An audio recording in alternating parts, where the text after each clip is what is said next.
Hello and welcome to 100 Yards of Football Sports Talk. I'm your host today, Coach Kevin Bull Jones, and we're on part two of a fascinating interview and conversation with father-son duo, two people that I know very well back here from the ATL area, but we're back again. Got a tremendous amount of response from those that watched the show and just gathered some things, hearing about a father and son making it to the NFL. I'm talking about Rodney Smith with the Carolina Panthers, and we're talking about his dad, Coach Pat Smith, definitely a mentor for me, a person who's been in the game coaching here in the Metro Atlanta area for a very long time. So if you enjoy the show, please join and share it. Welcome back. Fellas, it's good to see y'all again. How you doing, Rodney? How you doing, Coach? Coach, I'm great, feeling man. good. Great. Good. Thanks again for having me. Hey, I got so many responses from our show last week, and I wanted to be able to, I felt it while we were doing the first show, and there were some things that were left on the table that I wanted to be able to address, because so many people that watch the show, some are coaches, some are players, some are parents with children that play sports at a high level.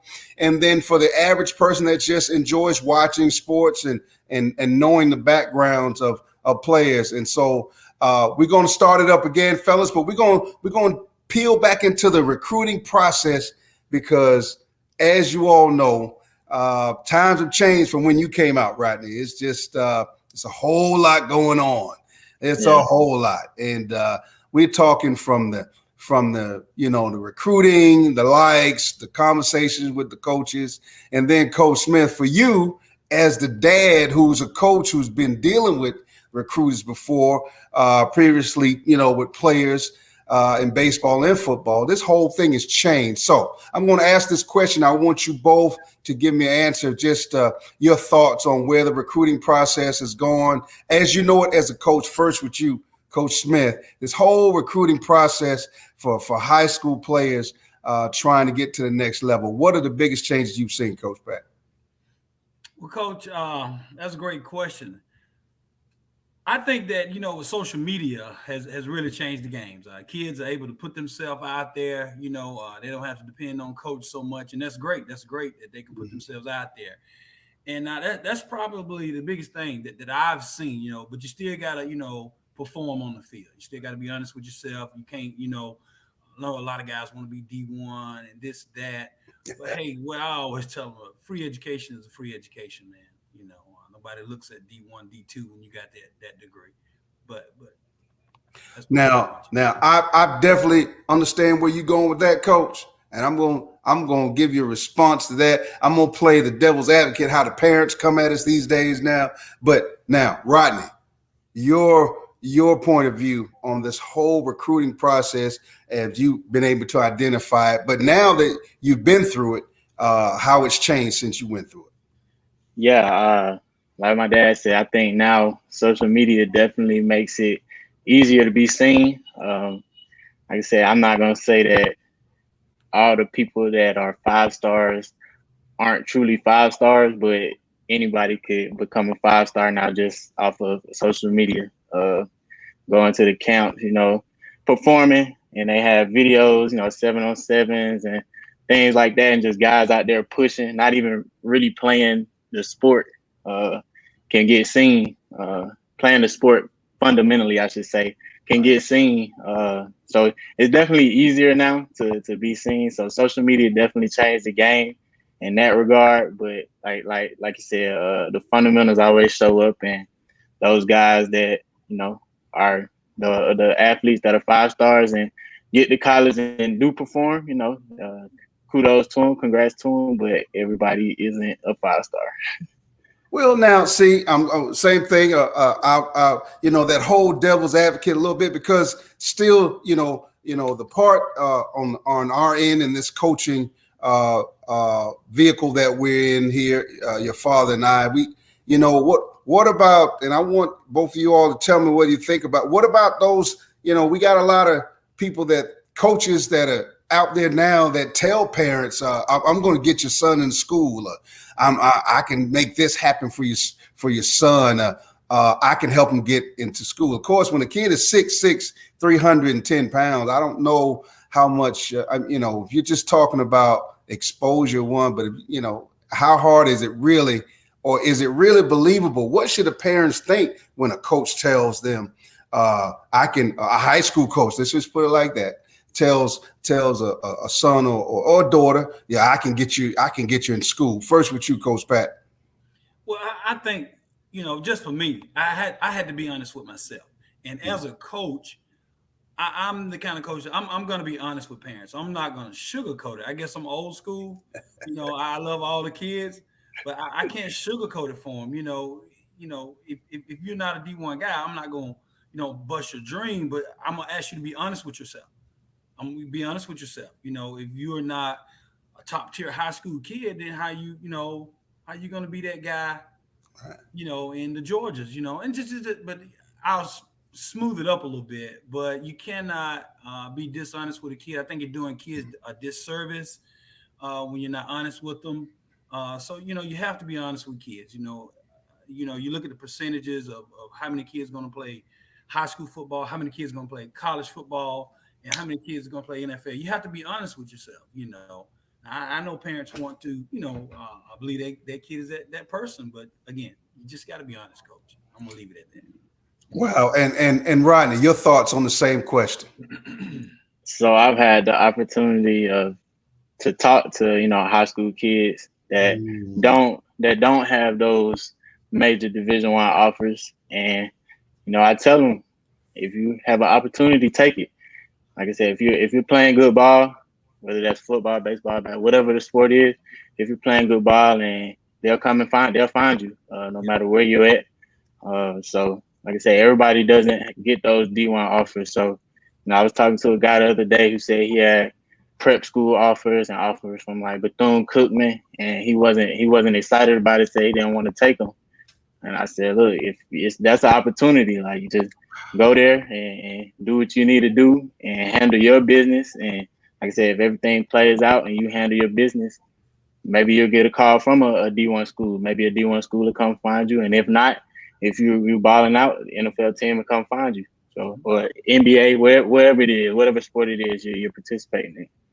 Wow. And see, that's a great point that you make, because I think that sometimes, and Coach Smith, how it is. Sometimes it's, the players will probably listen to someone that's their peers or someone who's playing on the collegiate level or in the NFL or something. They'll listen to them before they listen to us when we try to tell them, listen, hey, things will work out.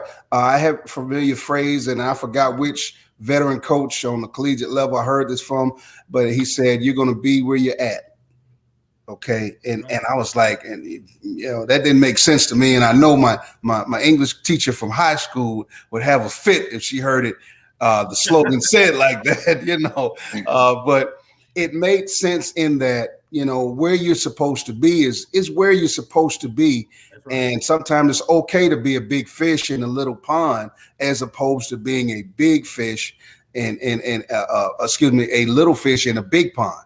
Okay. It's okay to be that big fish in a small place as opposed to, being that small guy in a big place. I know, just watching some of the players that I've had a chance to interact with in my coaching career, I found that, there's always in the recruiting process, and I want you both to share it, the decision-making part.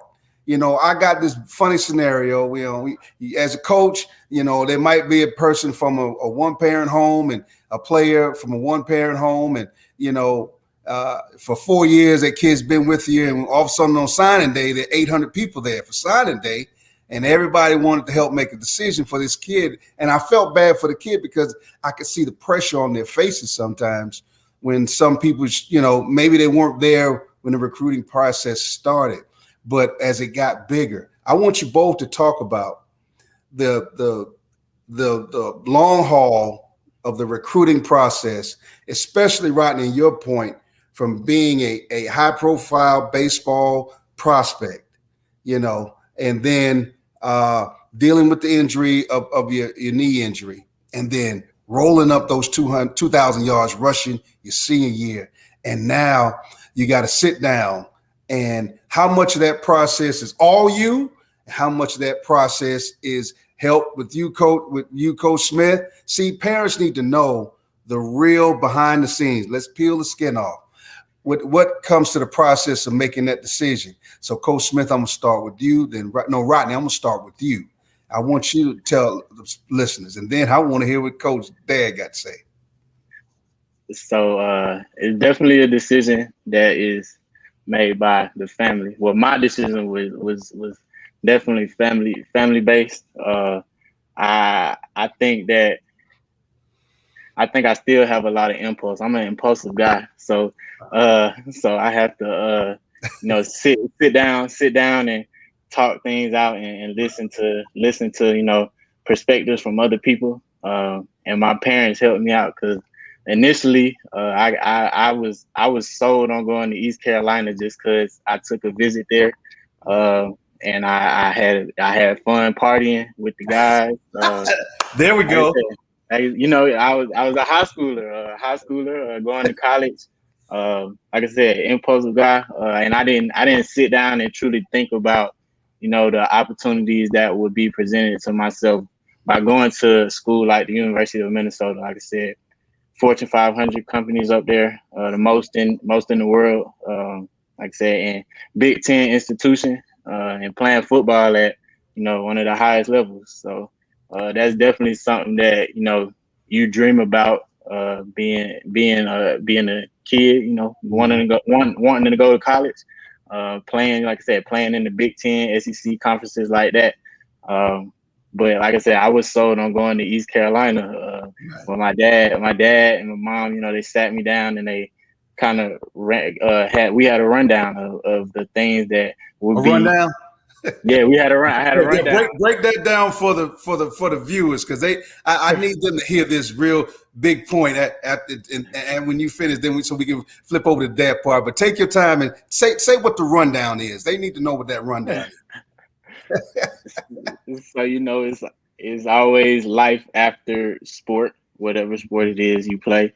And like I said, I didn't truly understand that coming out of high school. I wasn't thinking about job opportunities and networking and the people that I would meet. Like I said, East Carolina is a hell of a school. Like I said, but University of Minnesota has resources and things that East Carolina didn't have. Talking to my parents about that, is where, like I said, definitely having a support system and hearing those things, because they can see things that I didn't see. Said they sat down with the coaches. My dad still has a great relationship with Coach Brian Anderson to this day. Brian Anderson, yes, that's his name. Yes, yeah. Great Coach job BA. of recruiting the Metro Atlanta area. Yes, sir. Like they built the bond, and it was things that they talked about and things that they got understood that I wouldn't understand as a 17, 18-year-old kid. Like I said, just taking visits. Like I said, when I took my visit to Minnesota, I just went to a game and it was cold, and that's all I remember. Like it wasn't too fun. But like I said, sitting down and talking to my parents about like I said, life after football, like what I wanted to do, things I wanted to accomplish, and like I said, even just playing the sport. Like I said, you can't. It's tough to pass up. You know what I'm saying? Playing football at that high of a level in the Big Ten. You're playing against Ohio State and Michigan, and I didn't even know that Minnesota was in the Big Ten. Like oh wow! My Coach Maynard actually had to tell me, like he was like, yeah, Minnesota, like they play on the Big Ten Network, and I was like, Big Ten Network, like you mean with like with Michigan? And like he was like, yeah. So like I said, just sitting down and having those thoughts and perspectives from whoever it is in your corner, your support system. Everybody, is going to have an opinion. If you're a high profile athlete, you're going to get those opinions from everybody. But the people that you truly trust, you should sit down and listen to them and hear what they have to say, and truly, make that decision based off the facts of how your life will be after sport. So, like I said, Minnesota was definitely the best decision for me, and that's why I chose to go to Minnesota. Awesome, and I mean, East Carolina is closer than, of course, going way out to a place that you'd never been before. And I'm sure mom and dad didn't go with you when they took you out to the parties to be around the other collegiate atmosphere in East Carolina. You get a chance, mom and dad didn't get a chance to be a part of that, which Right. they don't, but I mean, it's just the fact that when my daughter, my oldest daughter, is being recruited in tennis, and we couldn't, to watch them after a certain amount of time have to, they're going on with the other collegiate players right now. So mom and dad, you have to go back to your hotel room, whatever. That part was kind of scary for me, as oldest daughter going on a tennis recruitment trip. So what's actually interesting too, I didn't say this. They went with me to East Carolina. They didn't even go to Minnesota, so they didn't see Minnesota. Yeah, they didn't see Minnesota either. They was just like I said, they gathered the information that I wouldn't have gotten if they hadn't have did it. If they hadn't have did the research and had the conversations that they had with those people, they wouldn't have learned all the things that they learned about Minnesota. Like, I had actually been to Minnesota, took a visit, and they had never seen the campus, never seen anything, the school, anything, but they had the information lined up and ready for me to go. So. Wow. Yeah. Now that's big time. Now, with that being said, Coach, we got to pass the baton over to you because I'm on your end with all this stuff when I'm going through. I went through with my oldest daughter and oldest son, and now my little guy. But so, Coach, I need to hear, and the viewers need to hear how this rundown and how this whole process worked out for you, and and you and your wife. And let me put it like this, because I'm learning, and those paying attention today, and Coach, you're gonna laugh when I say this. I'm learning that there's truly an umbilical cord between mamas and their son that is going. It is invisible. We thought the doctor cut it when he was born. He came out. No, sir. No. Sports fans, listeners, and mamas, you all know what I'm talking about. There's a spoken word. Rodney's laughing, but you all know what I'm talking about, right? You know what I'm talking about. And Coach, I know you know, because I've been through it one time and I'm going through it again. There is a unspoken language they have that they connect that is just the most amazing thing to me. And so Coach, I'm passing the baton to you. I want to hear how this process worked for you and share hit. I want you to undress this thing for what it was. And now I'm truly intrigued by the fact that you and your wife didn't go up to Minnesota, one of the coldest places to play collegiate football. So now I'm going to turn it over to you. I just hand the ball off to you, Coach. Coach, I'm not going to belabor the point. Rodney kind of talked about it in detail. I mean, when we got all the colleges and universities that were interested. Like I say, we started at the top, what we thought were top universities, and what they had to offer. Talking to the coach, what do you have to offer? Because it's bigger than just football with our family. You want to go to college and you want to get a degree, and that's kind of how we looked at it. What they had to offer, what each university had to offer, and I won't belabor the point, Coach. I'm kind of like Marshawn Lynch at this point. I don't want to say no more. Thank you for having me. I explained it well. I mean, what do you want me to say? It was a family decision. I'm done. Let's just say thank you for having me.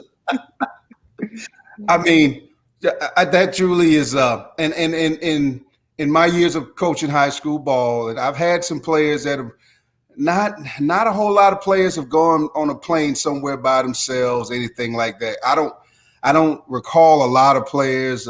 If I had to say a percentage wise, I would probably say less than 15%. So the trust value and like I'm saying, I know for you and your wife that the nuts and bolts of proper planning, and both of you all were on top of this. But I guess for the listeners that some people are watching this show that are going through this or have been through it, and or they're going to go through it next year, and just don't know how to facilitate making the move of being able to put a finger on something. And nothing against East Carolina, great place, great part of Eastern Shore area. One of my former coaches from high school, Steve Shankweiler, is back up there now, long time offensive Coach Shank. Yeah, Coach Shank. Yeah. Coach Shank from Redan High School. I'll say that proudly. Thank you so much. Yes, he's back there, and he's been a mentor to me just through this whole coaching process, even back when he was at Georgia Tech, and just been, like you say, those relationships that are built. He wasn't just a coach for me, and he was more than that to me, and a mentor. But Coach, as you mentioned, those key points of, putting it all together, what was important, because a lot of people think the kid, you see the parents get on the show with the cameras in their face and say, "Oh, it's his decision. It's his decision wherever he goes." And then I've had an SEC coach, a great friend of mine, and one that you know well. Won't say his name today, but we'll just get him on the show and we'll bring it up again. But he even said, "No, this kind of decision is bigger than just a kid making a decision by himself, because it's lifetime decision making, and this is the start of it." So Coach Smith, leave that part at least for the parents, because they need to know, because they don't get the background experience that you and I have, and dealing with the real questions to ask on recruiting trips. Coach, Rodney said it. It's his coach that recruited him, Brian Anderson, a great young man. Yes. And he really built our trust. And I know all the recruiters say the same thing, but it was just something different about him. Mm-hmm. Coming into the house and sitting down and speaking as a young man. So it basically was a bond, a relationship, like he said. And, I just kind of wanted to know, off season, what are your programs like? Right. During the season, what are your programs like? Tell me, talk to me. And they had the answers. I'm not going to say the answers, but they told, or he said what I wanted to hear. Coach, I don't know if I'm being much help, but Rodney was a mature young man. Yes. He was ready for this. He was groomed early on with some things and had some exposure. Right. And that's kind of where it was at, Coach. I don't want to belabor that point. He answered it so well. And I'm a person that like to speak in person, not on this camera right here, right about now. And I'm gonna stop it, Coach. There's nothing I can say. I mean, we talk as a family. That's just how, this is what we did. And what's the best fit? Right. And it's funny you mentioned that, Coach, because signing day is done. You're preparing to, Rodney, you're preparing to make that move, and then you get to the campus. And, Coach, once again, for you and I, there is a maturity process that goes with this, that understanding that college coach, when he came to your house and talked to your parents and spoke to you and said all the things you wanted to hear. Now, as that same guy, once you get to the campus, the ink is dry, you got your parents that already dropped you off, came back to Atlanta now. Is it the same coach, or is it the same field or the same situation? And I want you to talk about, both of y'all, to just share the importance of the competitiveness. And it might have been easier for you, Rodney, because with Dad right there's just some conversations that you all can have that maybe somebody that doesn't have someone in their home at the time to help them through. Because, people get to school, and some players get to school and they could be very good players, but they don't want to compete. And then all of a sudden it's the coach don't like me, or coach treats me different. And now they're fourth string. And this is before everybody could transfer now. I want both of y'all to share that point of view. You coach from coming from a parental point, you Rodney coming from the player once you got to college. Just real quick, Coach. Yeah, that did happen. When you got there, Coach still was a coach, but like I told him, you got to compete. And I felt like it was great for a kid to redshirt his first year if he can. Yeah, I know players don't want to, but it's tough. It's kind of like a ninth grade kid trying to start Right. at the varsity level in high school. Same thing in college, like a freshman coming in and start. It's tough, man. So you need to get your body developed. I kind of planted that seed in him, and we talked about some things. Hey, you got to work, man. You got to work. And he got redshirted his first year, which was the best thing could ever happen to him. He was able to get his degree early, go on and get his master's. But the big picture is, redshirt is not a bad thing. It's not a bad thing, parents. So, if you get in a program where you had an opportunity, just let them know you got to compete. It's okay. Still compete. Get better. A year of education, free education, and you still got 4 years left. When you look out there in the spring, you still got 4 more years, and you got a year of college under your belt. And that's just real talk. Wow, Rodney, let me get your thoughts on that. Well said, Coach. I agree with you totally. Amen. Rodney, how do you feel about it, Rodney? Same thing, or what do you think? You want to add to that? Yeah, in regards to the coach being the same when I got there, I kind of expected that. I'm used to. I had a dad for a coach, so I know what a coach is like, and I know what it's like being when it's your dad. So wait a minute. So he didn't get your dad. He didn't get all over you and use those colorful words at times. He didn't do any of that. Coach Smith didn't do any of that, did he? He definitely did it. No coach can ever get under my skin like how my dad did. So it doesn't get any worse than your dad getting on you. Because like I said, I had to hear it at practice, on the way home, at school. Like it was no escaping it. So I knew that, that's why I say you got to enjoy getting recruited, because that's the only time in your life that grown men will actually like chase you around and like treat you like, yeah, I'll pay for your flight, I'll buy your food, I'll show you this and that. So take every recruiting trip you could take, because that's the only time in your life it'll ever be like that. Because once that's over, it's over. Once you get to school, is you there for a reason, and that's to compete. And as far as when it comes to competing, red shirt, and I was pissed. Okay. I was pissed, but I knew that that's just what came with it. I wasn't ready to go out there and play and take all those snaps and all those hits as an 18-year-old. Like I said, yeah, that's especially football running back. No, I wasn't prepared to do that. But I made up in my mind that I was going to be the best scout team running back on the team, and I made the starting defense. They definitely knew who I was. I went hard on the scout team, and like I said, I felt like I made those guys better, and they made me better. They made me a better player.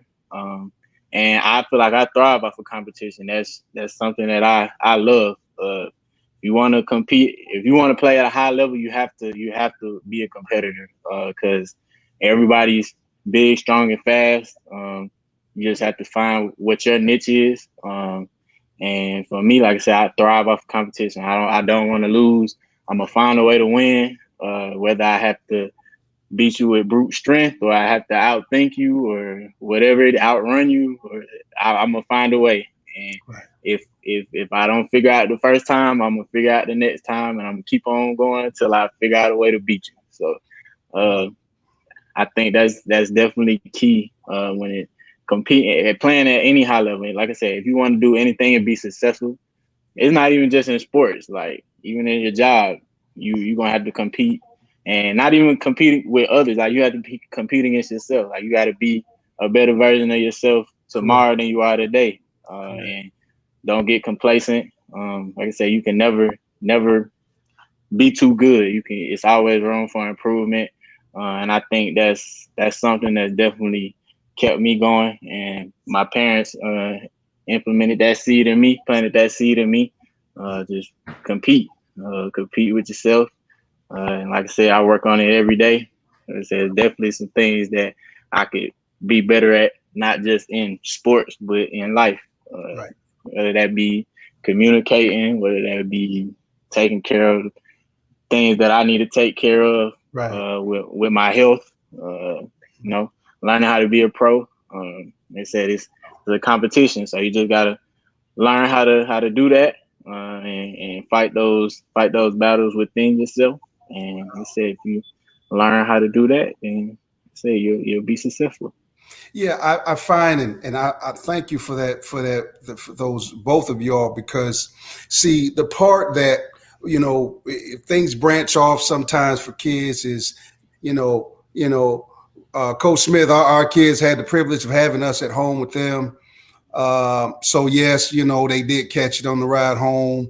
Although I tried to kind of duck and dodge, with my wife and not let her see it when I gave it to my son. I kind of would throw little hints or something. But eventually we'd have our come to Jesus time. I mean, we'd have a little conversation, But you know what I mean by that, Coach Smith. We have some, and Rodney, you understand that. But the part where it splits is that when you come to that point where, just like you mentioned, you didn't feel good about the red shirting process, but Coach Smith, you knew the forest for the trees, what this would entail for him playing on that high level at a major university. Sometimes we got kids now, and I hope that there's some mentors, whether it's male or female, they get a chance to talk to players that are listening to this show now, can be a better positive influence when that little part of self-doubt comes in, or a little disgust and anguish when those players get on the phone and they're upset. Mm-hmm. And no, it's not because the coach doesn't like you. It's not about that. It's not about he's there. He feeds his family according to how well you perform. So he's got a whole lot on the line when it comes to player performance. But you got players now who don't have that support group, and/or they got people in the ears at home that tell them, well, just come back home. But that in itself, on any level, when you leave a school and transfer, those other coaches want to know that the school that you're going to, those coaches want to know what happened to you at the place you came from. And guess who they always call? They always call the high school coach, don't they, Coach Smith? They always want to know. You talk about that for a minute when you get that call and a coach says, not with Rodney, but another player. What's wrong with this kid, Coach? What's the problem? Because I've got that, and Lord have mercy, Coach. I'm gonna be quiet. I need you to open your mouth. I'm gonna hit the Marshawn Lynch on that one. I want you to. Yeah, Coach. It's not green on the other side. And Rodney put it in perspective. You got to compete, man, wherever you go.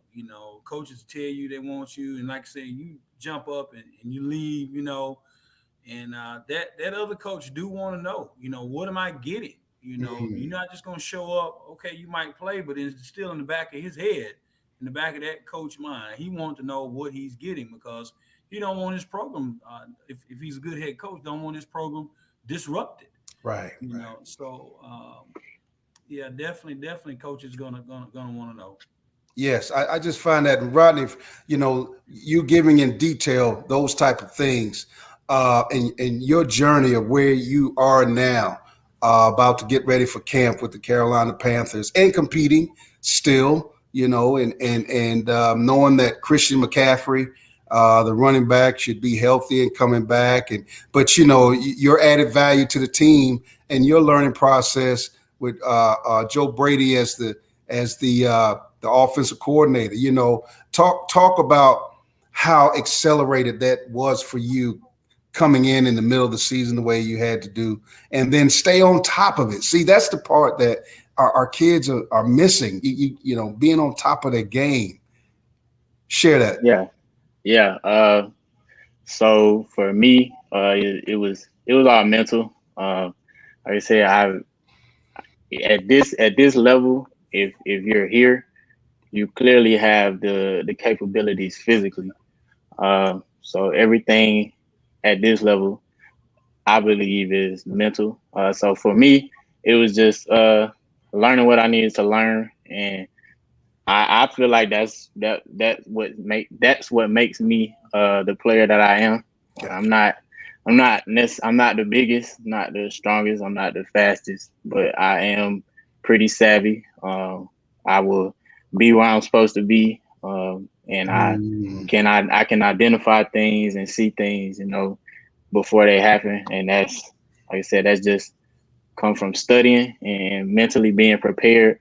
So like I said, when I had to step onto the field, in the middle of the season, I wasn't overwhelmed because, like I said, I knew what I had to do. It's just a matter of getting out there and remaining calm and trusting. Like I said, I trust myself, Gotcha.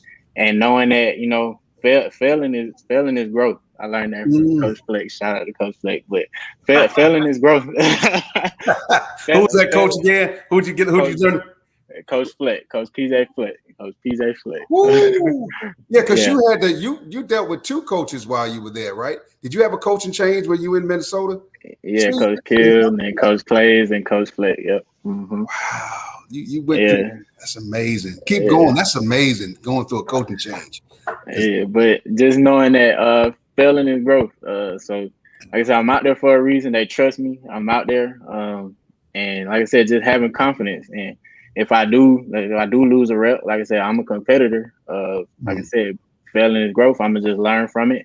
And I know that the guys on the other side of the bar, they get paid too. So you gotta think about it that way. You're not gonna win and dominate every rep. No matter who you see out there on the field, they've failed to get to the point that they're at now. Christian McCaffrey is an all-pro running back.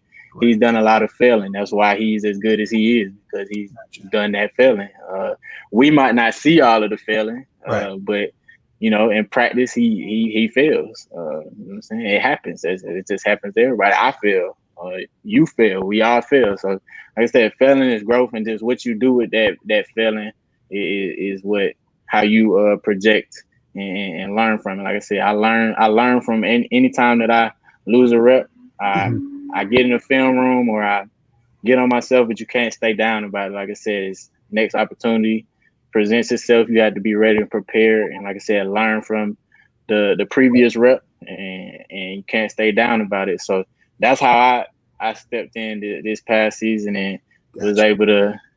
I don't think that I played at too high of a level, but it was a solid level that kept me around. And the coaches, like I said, they trust me because, like I said, I know what to do. I'm smart, and one thing about running back, if you can block, the coaches will like you. So amen. I can block. I showed that I can block. So that's how I feel like I kind of solidified my spot with the team, opportunity with the team this upcoming season. Like I said, the competitiveness never stops. Like I said, definitely still competing with everybody, not just on the team. Like I said, with myself to be the best version of myself this upcoming season.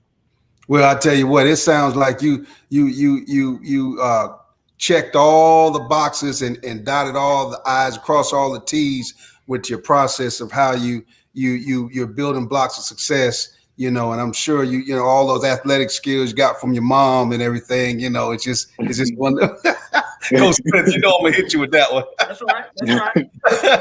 You knew that was coming. You just got the looks for me. That's all. Yeah, and there we go. We're gonna balance it out, right? We're gonna balance it out. Well, I tell you what, those failure things, I'm still working on that, Rodney, with my honeydew list this summer. I just can't wait for football practice to start because me and the honeydew list around the house has just been amazing with all the rain. And I think my grass is taller than me. That's not saying a whole lot, but it's taller than me, Okay. So yeah, I get the whole part with the failures part because, I'm still battling. I think we're going to game 6 or game 7 with my honeydew list here. So Coach Smith, I'm ready for football practice to start. We opening camp. We open up next Monday, opening camp, and I'm just ready because that's one of them battles. I needed some superstars to fly in and help me with because the failure on the honeydew list is I try to forget it, but my wife just reminds me some things I didn't get to. You gotta knock one or two off, Coach. You gotta knock one or two off. I got 2, but 2 when I was through. Yeah, I mean, you hit the right word. You said 2. I mean, I got 2, but 3 wasn't me. Slide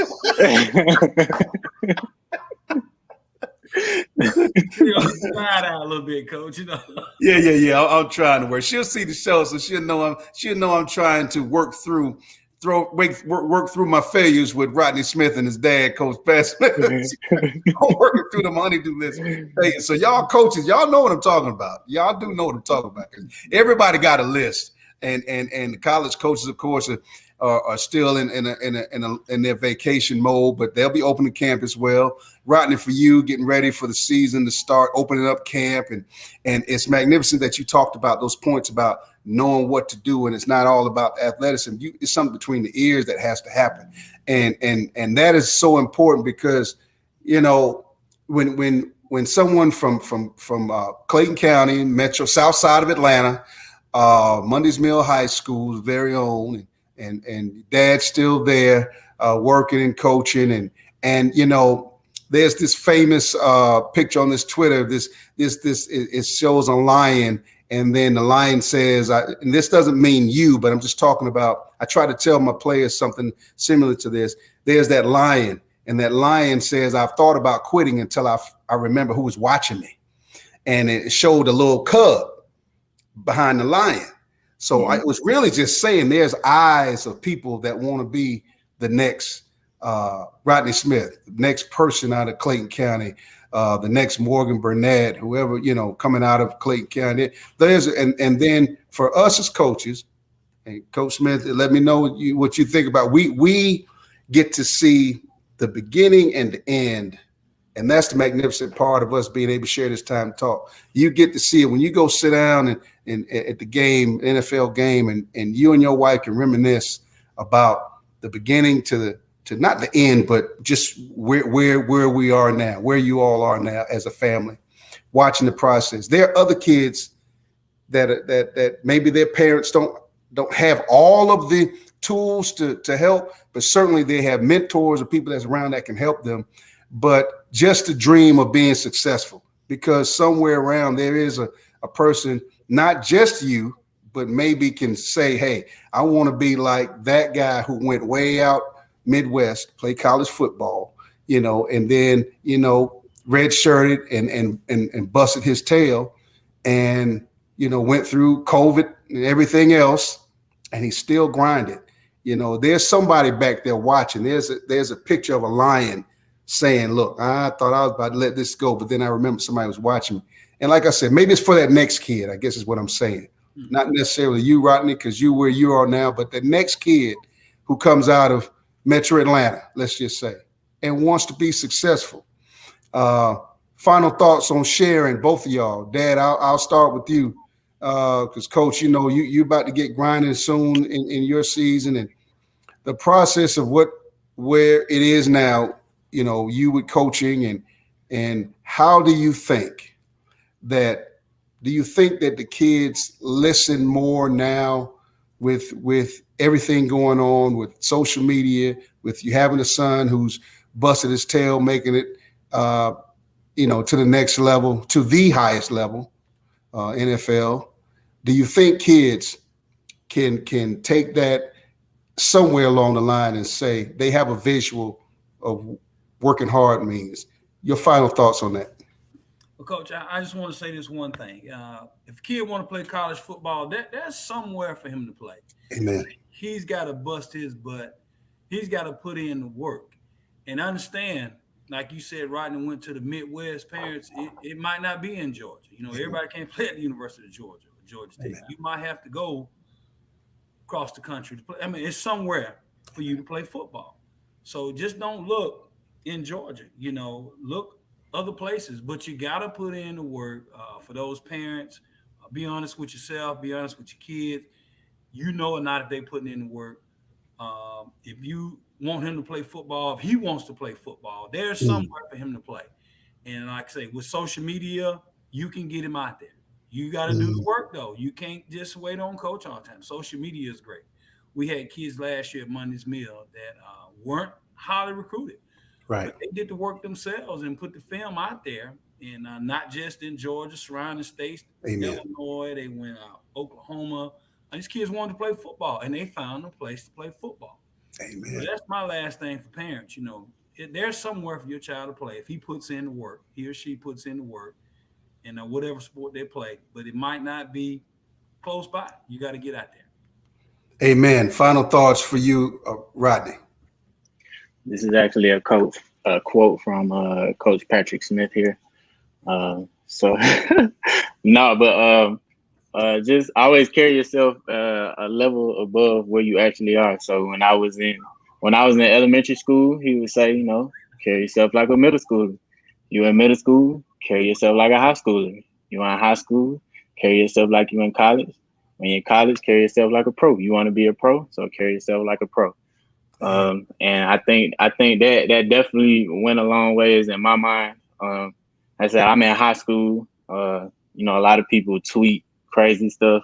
Right. Like I'm like, well, I can't tweet that because the coach might see it. Or they made their email addresses are crazy names.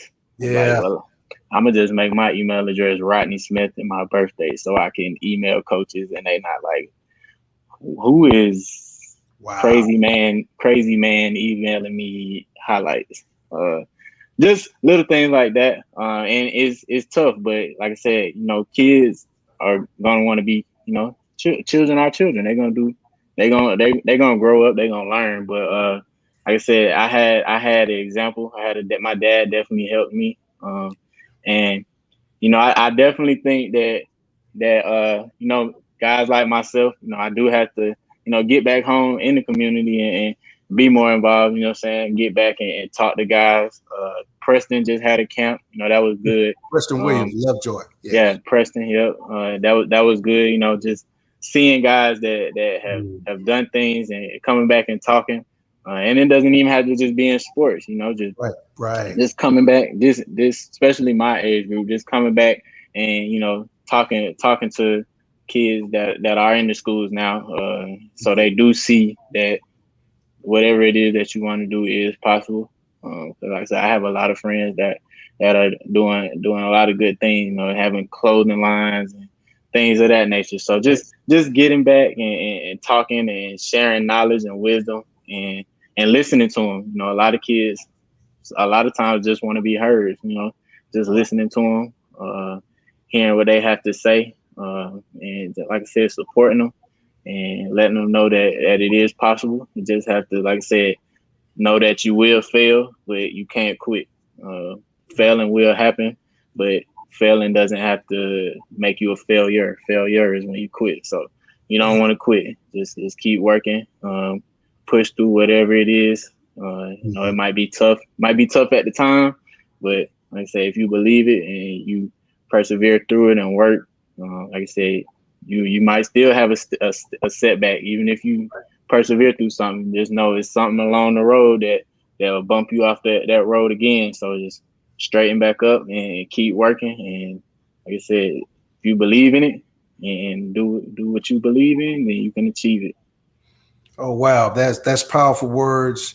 I want to thank both of y'all for coming back on the show. I wanted to do this part 2 because I just felt like left some things on the table but I wanted for those that, such a tremendous response from those that watched the first show, and you can still go back to 100 Yards of Football Sports and you can go catch the part 1 of this interview. But I wanted to be able to uncover some things about that recruiting process, and then just those nuggets to success or motivational things that both of y'all gave to people to listen to. And hopefully, if they don't take all of it back, they get some of it they can take back to maybe their sons or daughters and those surrounding support group people in these families and some of these athletes. Maybe you get a chance to hear something that you can help pass on to those people that are trying to play those sports, because it's beautiful to see the process of success, but knowing that you work hard. So hats off to both of y'all. I want to thank you, Coach Pat Smith. Hey, I appreciate you. Me and you always going to be talking. Skip Nellam said some great things about you. He watched the show from part 1. I know he's watching today. Former player with me, but you and Skip played together, yeah. and some things. He said amazing things about you, and when he described you when you were playing, it looked like he was talking about. It sounded like he was talking about Rodney. It was funny because Skip had never seen Rodney play. I didn't know if he knew Rodney is in the league now, but when he described you and when you played and how you went about things and I said, well, man, that sounds like son right there. So it's just amazing. You never know whose lives you can touch with things. And Coach, I appreciate you coming on. Rodney, thank you so much. I know you got to get ready for roll your sleeves up. You're going to be in the lab working. We know it. And yes, sir. thank you again, both of you all, for taking time out. And we'll be following you, Rodney, all of South Side of Atlanta and Clayton County. Nothing but love for you. And Coach, you and I, of course, are going to talk real soon. Thank both of y'all for coming on the show today. Thank you for Yes, having me. sir. Well, that's it. That's it, sports fans. If you enjoyed the show, please share it with somebody. Thank you once again for watching 100 Yards of Football Sports.